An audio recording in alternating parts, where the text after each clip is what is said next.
Is your Subaru Legacy key fob not working? The most common cause is a dead battery. These 2015-2021 models use a CR2032 3-volt lithium coin cell battery. First, identify the small notch or slot on your key fob case. Insert a flathead screwdriver or key into this slot and gently pry the case open. If it's stuck, tap the fob gently on a soft surface or apply lubricant like WD-40 to the seam. Avoid excessive force to prevent cracking.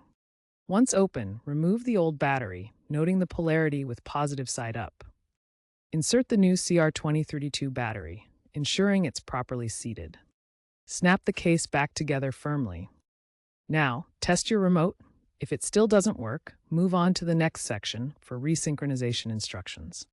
If your remote isn't working after replacing the battery, it may need to be resynchronized with your car's ECU. Insert the key into the ignition and cycle it to the on position without starting the engine.